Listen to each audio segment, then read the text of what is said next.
Kw'izina rya Data n'irya Mwana n'irya Mutima Mweranda, amen. Bene wacu dusangiye ukwemera muri Yezu Kristu, ndabaramukije. Mw'izina rya Yezu Kristu nitugire Kristu. Dusabikanye ijambo ry'Imana dusanga muri Bibiliya mu Njiri ya Luka ku kigabane cyaho cya 10 kuva ku karongo ka mbere gushika ku ka 11. Ijambo ry'umutwe twisunga riravuga ngo Yezu arungika abigishwa 72 kubura ubwami bw'Imana. Ibyo biheze rero umukama atora abandi bigishwa 72 arungika babiri ngo bagende imbere yiwe mu gisagara no mu kigwati cyose aho yagira ngo aje hose. Arababwira ati ivyimburwa ni byinshi yamara abakozi ni bake. Sabe rero nye n'umurima arungika abakozi benshi mu murima wiwe. Gende ndabarungitse nk'imyagazi y'intama mu mfyisi. Ntimutware umufuko w'amahera canke isaho canke inkweto, no mu nzira ntihagire uwo muramutsa. Inzu yose muzoramuka mwinjiyemo murabanze muvuge muti amahoro muri iyi nzu. Aho nihaba hari umuntu w'umunyamahoro, amahoro azomujako, ahandi ho azobagarukako. Iyo nzu nyene muze muyigumemwo, mujya munywa ibyo musanganywe, kuko umukozi akwiye impembo yiwe. Ntimuze mute umuhana mutora uwundi.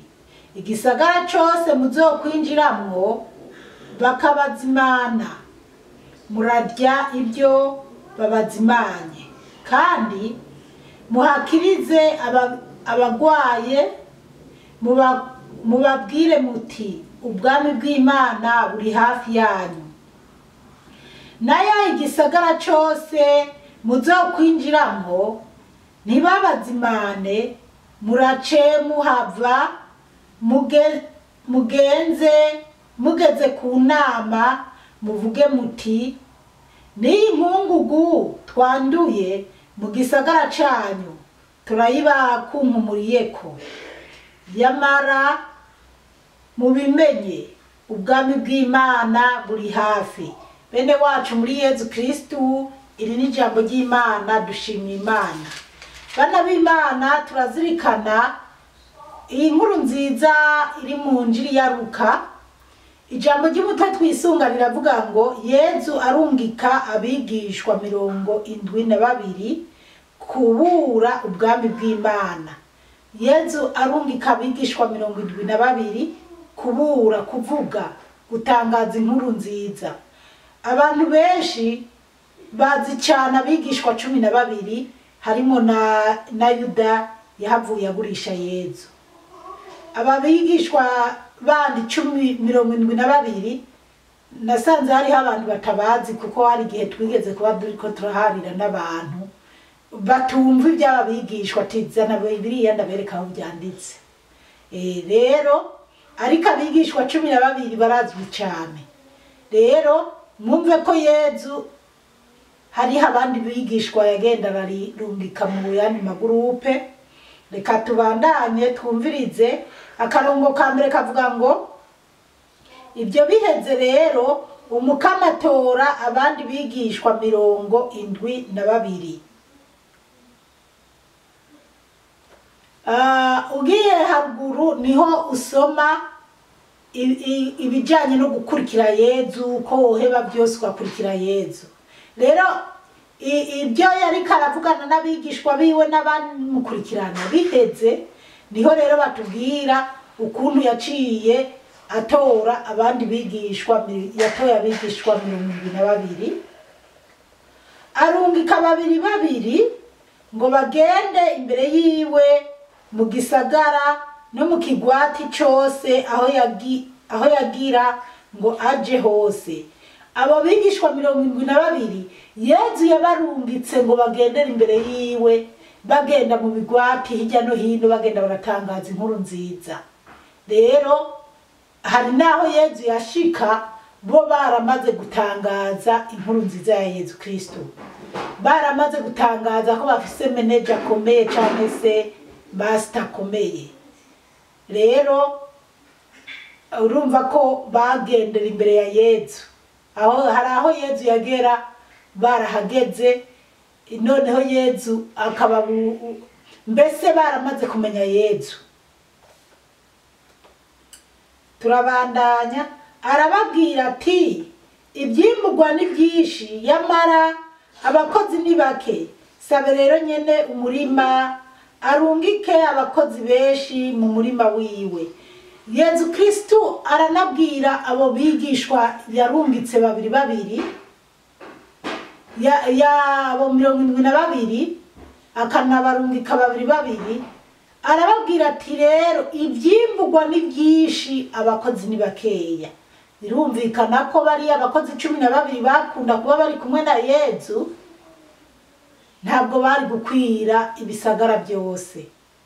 Mugabo abanyene Yezu arababwiye ati ibyimburwa ni byinshi, abakozi ni bakeya. Murumva 72 bari benshi, abakozi ni bakeya.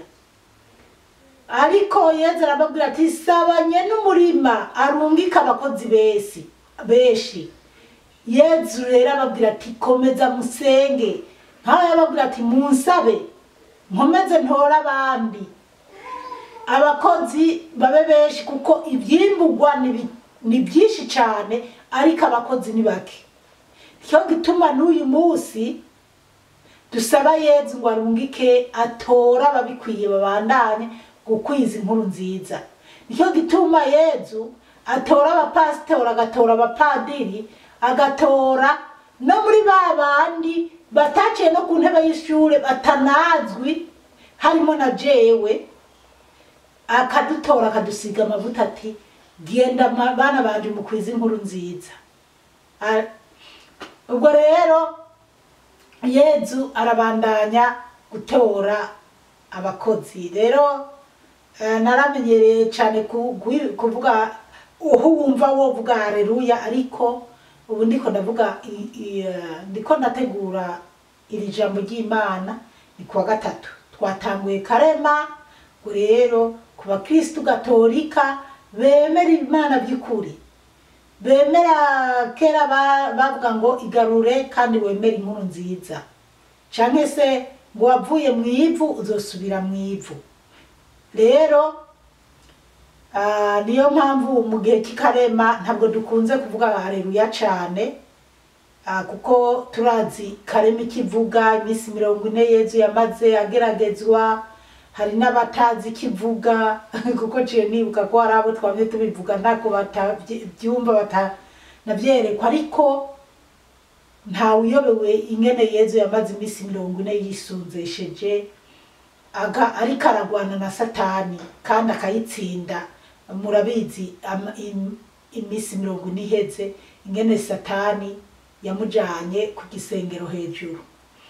Yego rero n'ubu rero dukomeze dusabe Imana ikomeze irungika abakozi benshi mu murima wayo, kuko bana b'Imana murabibona ibyimburwa ni byinshi, abakozi ni bakeya. N'abakozi bahari amasegara amaze kwitamwo, ku buryo uvuga ukuri uba ariko aravuga ijambo ry'Imana by'ukuri ntiyumvirizwa. Mugabo babandi b'indyarya benshi nibo bari kumvirizwa, canke se nibo bariko barahubisha intama. Rero wewe nawe nanje dufashanye kugarura umukumbi wazimiye, umukumbi w'abana b'Imana bariko baragwa mu cyobo, tubagarurire kwa Yezu Kristo. Niyo gituma niwabona ijambo ry'Imana mba natanze riguhezagira ukumva rirakubohoye, kora subscribe uhe n'abandi bantu ubu basangize, kuko bana b'Imana nyimba mutabona igihe turimo turi mu gihe kibi kitigeze kibaho mu isi kuva isi yagatangura kuremwa. Rero duce bugufi dusenge kandi dukorera Imana by'ukuri tutariko turashira mu buryarya. Rero nkuko Yezu yarungitse aba 72, reka tubandanye twumve. Gatatu bavuga ngo gende ndabarungitse nk'imyagazi y'intama mu mfyisi. Yezu yababwiye ati nimugende ndabarungitse, ariko ndabarungitse nk'imyagazi y'intama mu mfyisi.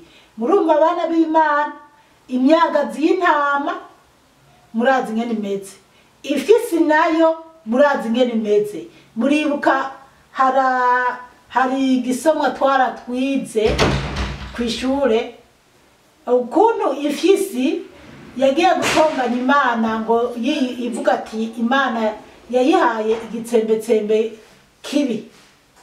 Imana nayo ngo yishirako igitsembe cy'intama tugende kirigwane ku murizo wa nyafyisi, ati niwakigarukana ego canke mwizosi, ngo niwakigarukana nca ndaguha umurizo gukwiye.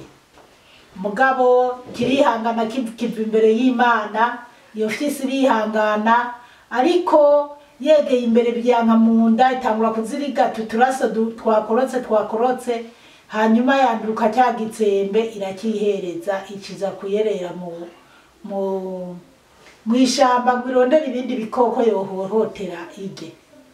Hanyuma ku mugoroba ngo yarimara imigenda ngo imbere y'Imana, Imana yiravye ati none bite, ngo inzara yafashe cyane akihembuza, ati nicyo cyatumye rero wowe ntoguha n'umurizo nuwo nyene nakugeneye bigenda imarima. Rero ifyisi kubera iki? Urumva ko na Yezu avuga ati ndabarungitse nk'imyagazi y'intama mu mfyisi, kuko ifyisi kunda inyama, kuko ifyisi kunda inda, kuko ifyisi itokwihanganira iyo myagazi y'intama.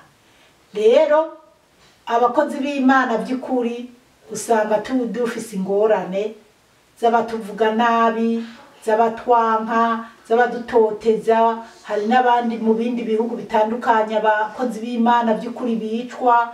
Ubu rero murabizi ko abapadiri barahohoterwa ngo bariko barigisha ibitari byo, ngo ntibariko barajana n'iterambere rihari. No ku zindi mpande ku ba pasiteri by'ukuri baba babirimo neza. Iki gihe rero abakozi b'Imana ntiborohewe. Imana ikomeze kutuba hafi cyane. Kandi haravuga ngo nimutware umufuko w'amahera canke isaho canke inkweto, no mu nzira ntihagire uwo muramutsa. Yezu yababwiye ati ntimurabe inyuma, nimutwara amahera, nimutwara imyambaro ingahe y'impuzu igendera bavunagura, ngo no mu nzira ntihagire umuntu muramutsa. Rero mu gihe tuzi ko abakozi b'Imana benshi bubu aranaza akakubwira ati mpa amafaranga ndaguhanurira iby'Imana yakunyeretseko, kandi aba ari uburyarya. Nta mukozi w'Imana by'ukuri asaba amafaranga, asaba itike, no bijya bintu n'uburyarya buba ari ubusuma bubi cyane. Kiretse bajya baba bari ku rusengero, kwanza turabigerako. Gatanu haravuga ngo inzu yose muzoramuka mwinjiyemwo murabaze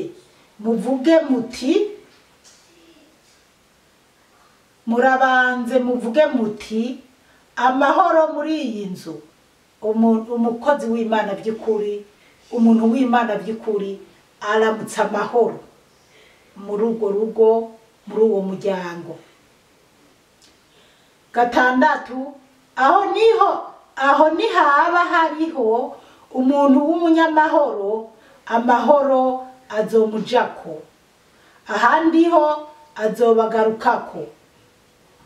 Ngo nihaba hariho umuntu w'umunyamahoro muri iyo nzu, amahoro azomujako.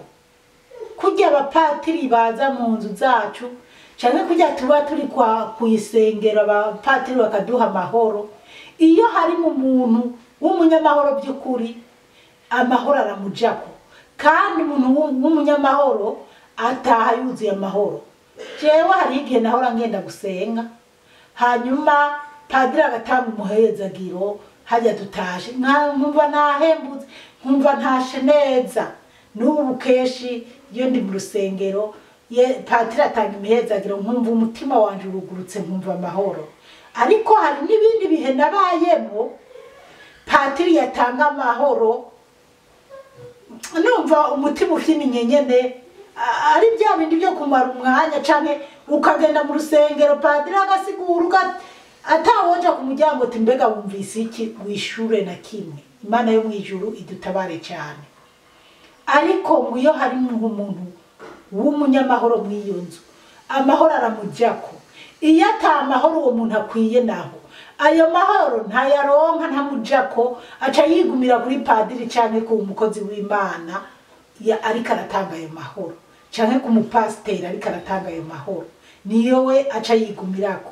Uwo muntu kuki ntayakwiye, yoba yaraye kuraguza ayo mahoro akamujako, yoba yaraye gukinda ayo mahoro akaje mujako, yoba yatanze isano yatamitse umwana w'abandi ayo mahoro akamujako, yoba yamaze gusinya na Satani ko atanze abantu canke atanze ifurani n'ababyeyi ayo mahoro akamujako. No, ayo mahoro aja ku muntu yugurutse, yubaha Imana, yumva ashaka kumwana n'Imana. Imana yo mwijuru iduhe kubitahura cyane. Azoba garukako indwi, iyo nzu nyene muze muyigumemwo, mujye munywa ibyo basanganywe. Ngo iyo nzu nyene baza bayigumemwo, bajya banywa ibyo basanze muri urwo rugo, basangire, nyimba ari bijumu, nyimba ari umushyogoro, nyimba ari inyama, babisangire. Kuko umukozi akwiye impembo yiwe, ntimuze mute umuhana mutora uwundi. Kubera ko umukozi w'Imana yinjiye muri urwo rugo, yabahaye amahoro, kandi iyo umuntu mugo rwara abanyamahoro nyene, ayo mahoro nabo bantu aruzura pe, bakazimana uwo mukozi w'Imana. Mbese ngo ntibazeze batumuhana batora uwundi, ntibaze bajerajare. Kuko iyo uri umukozi w'Imana by'ukuri urasenga, Imana ikanaguhishurira ibyo ugomba gukora.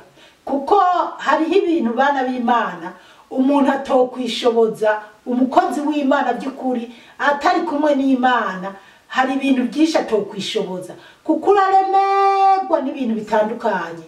Abantu bari bo bose bakaza kugutura imitwaro, abantu bakaza ngo sengera ngo wabonye Imana yambutse kwiki, kandi ari ibyifuzo by'abantu atari ibyifuzo by'Imana, atari ku Imana iba yabitegekanije. Umukozi w'Imana nyimba yeretswe ibintu ku muntu runaka, aramurondera akabimubwira canke akamujana kw'iyo nzu, ntabwo ari umuntu aza guhiga umukozi w'Imana mpanurira giruko no.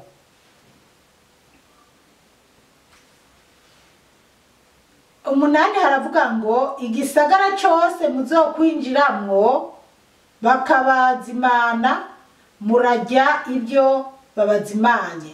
Ngo igisagara cyose bazaba binjiramwo bakabazimana, ngo bazoze bajya ibyo babazimanye.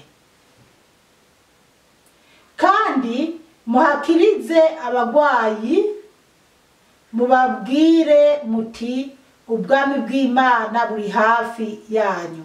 Ngo bakize abagwaye muri icyo gisagara, ngo bababwire ko ubwami bw'Imana buri hafi.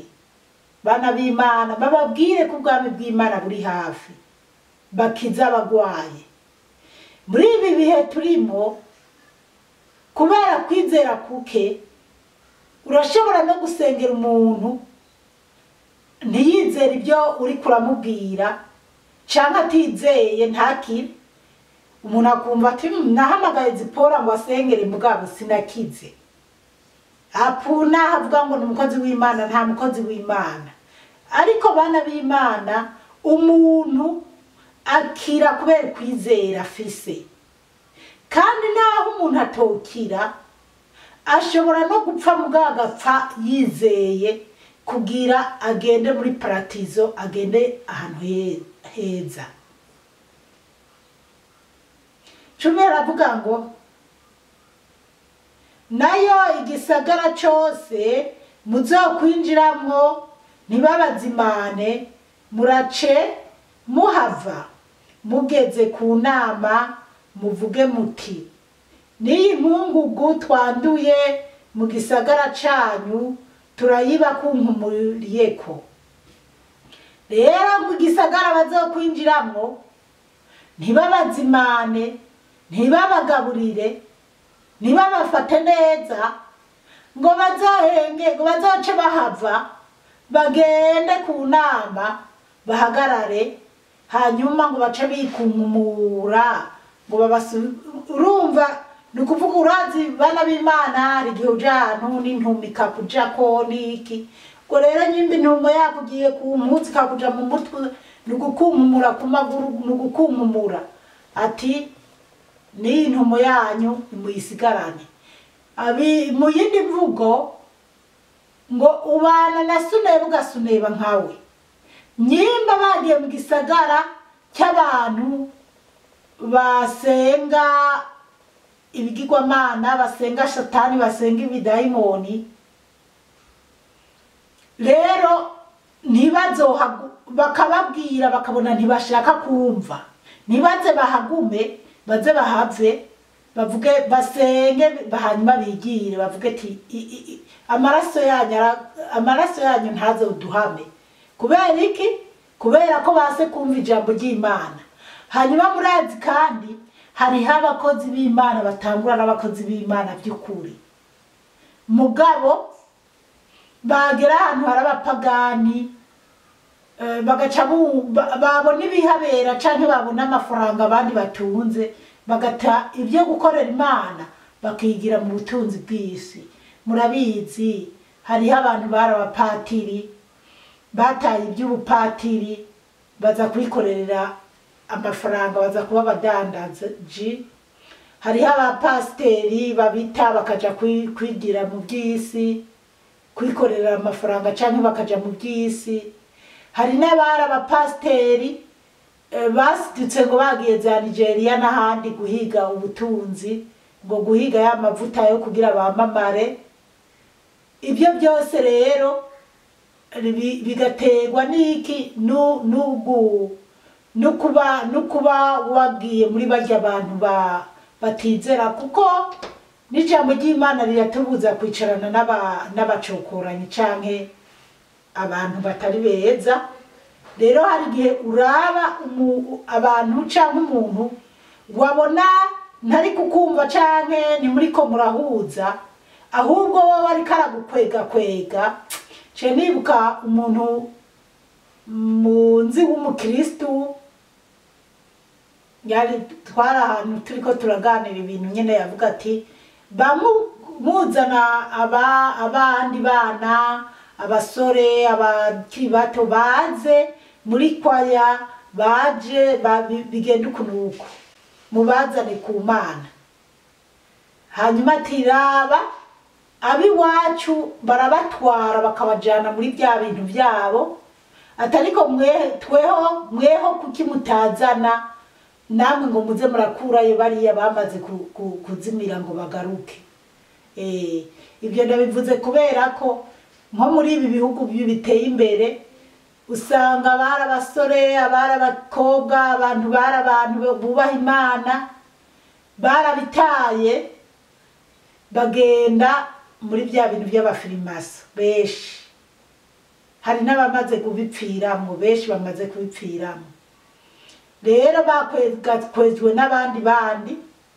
Rero yari umusore mwiza, umukobwa mwiza aririmba mu rusengero canke yatonda mu misa akaja gusenga, mugabo nyuma ukasiduka yagiririye, ubwo yagiye gihonomu nyene yajanywe n'abagenzi be. Imana yo mwijuru duhe gutahura cane. Rero nukuraba rero abo mugendana, ni wabona base kukumva kumpumura imikungugu uvuga uti amaraso yanyu ntazombazwe ntako ntagize. Hari byinshi mba nimvira canke nibuka ariko ntoguri kwirirwa ndavugira ngaha kuri mu maodiyo canke kuri kamera. Mugabo bana b'Imana duce bugufi dukanure tumenye igihe turi mu bana b'Imana. Yego mukumarira yamara mubimenye ubwami bw'Imana buri hafi. Ariko bazoze bababwira ati murase kutwumva turababwija kandi burya naje bazipora umusabyikazi w'Imana nzima niko ndavuga.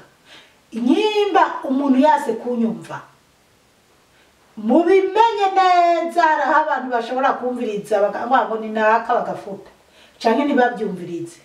Ariko nubu nanje nabivuze ubwami bw'Imana buri hafi.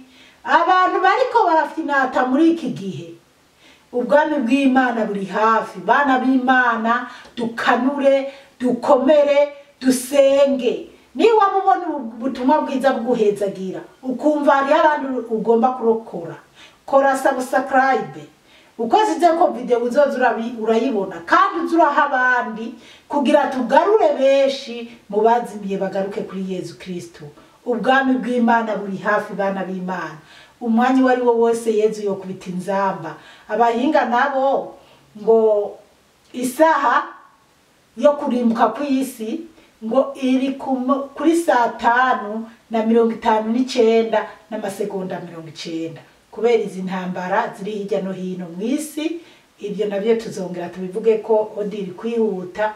Ariko icyo nizera cyo iyo saha ndazi ntabwo isi izorimbuka nkuko abisi bariko baragira. Mugabo barashobora kurimburira igihugu rimwe canke ibihugu bibiri bakabirimburira rimwe. Ariko icyo nizera Yezu azokubita inzamba zodutwara. Naho isi yozorimbuka izorimbuka bera twagiye. Umukama Imana bahezagire cyane. Tuze duhurire mu bwami bw'ijuru canke tuze duhure twagiye gusanganira Yezu mu kirere. Mwarahezagiwe n'Imana. Ku izina rya Data n'irya Mwana n'irya Mutima Mutagatifu. Amen.